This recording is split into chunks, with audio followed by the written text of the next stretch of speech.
Allez, on se penche aujourd'hui sur un mystère agricole aussi répandu que coûteux, une véritable énigme pour de nombreux éleveurs.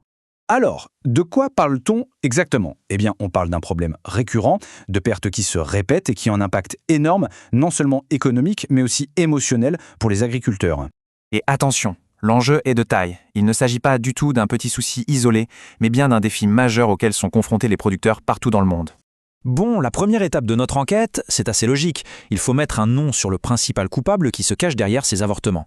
Alors, ce suspect, il a un nom, Chlamydophila abortus.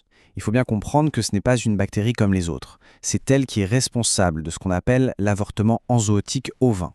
Regardons d'un peu plus près le profil de ce pathogène.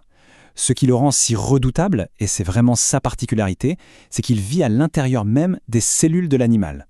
C'est une stratégie redoutable qui lui permet de se cacher du système immunitaire et qui le rend donc très très difficile à éliminer.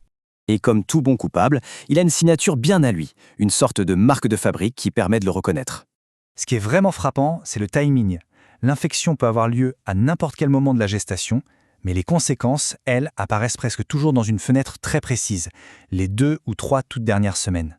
C'est ça, la zone de danger. Alors, sur le terrain, quels sont les indices qu'on retrouve? D'abord, et c'est un point clé, les fœtus sont souvent retrouvés assez intacts, avec très peu de décomposition. Mais le vrai indice, la preuve quasi irréfutable, elle se trouve sur le placenta.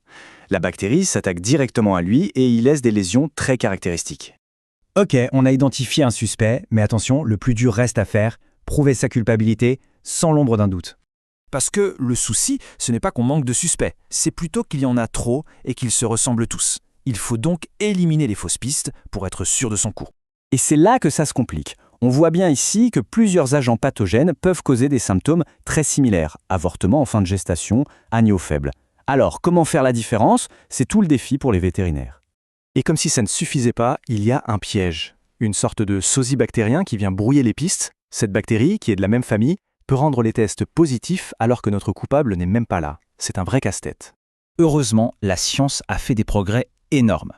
On est passé de vieilles méthodes qui manquaient un peu de précision à des outils ultra modernes. Je pense notamment à la PCR en temps réel qui va carrément chercher l'ADN du coupable. Là, difficile de se tromper. Et le résultat, c'est ça, 100%. Les tests sérologiques les plus récents ont atteint une spécificité parfaite. En clair, ça veut dire qu'ils ne se laissent plus avoir par le sosie dont on parlait juste avant. C'est un pas de géant pour poser un diagnostic fiable. On pourrait croire que l'affaire est classée, le coupable est identifié, on a les outils pour le trouver, mais non. Il y a un dernier rebondissement, un twist final qui change toute la donne. Et voilà le cœur du problème, c'est un vrai paradoxe. La brebis qui a avorté, non seulement elle survit, mais elle devient immunisée. On se dit « super », sauf qu'en même temps, elle se transforme en porteur sain. Elle ne montre plus aucun signe, mais elle continue de propager la bactérie. Elle devient une sorte de typhoïde Mary de la bergerie.